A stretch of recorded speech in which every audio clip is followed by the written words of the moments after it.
Hello my lovely lovely sweetie sweetie viewers, কেমন আছেন সবাই? আশা করি যে যেখান থেকে বসে আমার এই ভিডিওটি দেখছেন সবাই ভালো আছেন, সুস্থ আছেন। আজকে আপনাদের সাথে শেয়ার করব কাস্টার্ড। তো কাস্টার্ড আমি কিভাবে বানিয়েছি, এক একজনে এক এক রকম বানায়। তো আমি যে কয়টা উপকরণ দিয়ে বানিয়েছি সেগুলো আপনাদের সাথে শেয়ার করব। আশা করি আমার ভিডিওটি সবার কাছে ভালো লাগবে। আমি এখানে আনার নিয়েছি, তারপরে একটি আপেল কুচি করে নিয়েছি, আর এদিকে দেখতে পাচ্ছেন কাস্টার্ড পাউডার।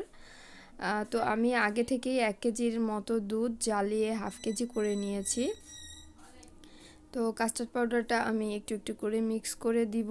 আর সবার কাছে একটাই অনুরোধ, যারা আমার এই চ্যানেলটিতে নতুন তারা অবশ্যই সাবস্ক্রাইব করে পাশে থাকবেন এবং পাশে থাকা বেল আইকনটিতে অল প্রেস করে দিবেন, যাতে করে আমার ভিডিওর নোটিফিকেশন পৌঁছে যায় আপনাদের কাছে।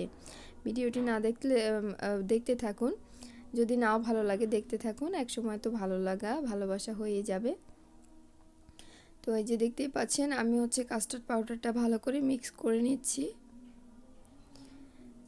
আমার দুধটা কিন্তু দেখাই যাচ্ছে যে কতটা ছিল আর কতটা টেনে গিয়েছে। এখানে 1 কেজির মতো ছিল, আমি হাফ কেজি করে নিয়েছি। আর এখানে সাবুদানা দিয়ে দিব। সাবুদানা দিয়ে দিলে একটু অন্যরকম একটা ফ্লেভার আসে, খেতেও খুব ভালো লাগে।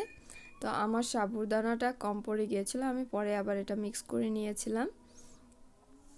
তো সেটা স্কিপ হয়ে গেছে, তবে আপনারা আরও বেশি চাইলে বাড়িয়ে নিতে পারেন। আর এখানে কলা কেটে নিয়েছি ছোট ছোট করে। আর আপনারা চাইলে ফ্রুটের পরিমাণ বাড়িয়েও দিতে পারেন, কমিয়েও দিতে পারেন, যার যতটা রুচি অনুযায়ী, স্বাদ অনুযায়ী। তো এখানে দেখুন আমি একটি বাটিতে যে দুধটা ঢেলে নিচ্ছি।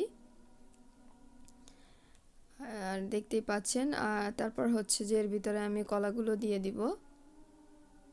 কলাগুলো যেহেতু একটু আগে কেটে রাখা হয়েছে, এজন্য একটু কালো কালো হয়ে গিয়েছে। ফ্রুট কেটে রাখলেই তো কালো হয়ে যায়। তো দুধটা কিন্তু ঠান্ডা করে নিতে হবে। আর যদি আপনারা গরমের সময় আপনারা ফ্রিজে রেখে তারপরে পরিবেশন করতে পারেন।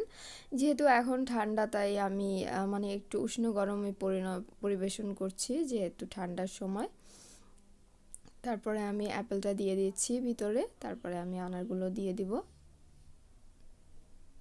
তো আশা করি সবার কাছে রেসিপিটি ভালো লাগবে। সবাই অবশ্যই কমেন্ট বক্সে কমেন্ট করে জানাবেন কেমন হয়েছে।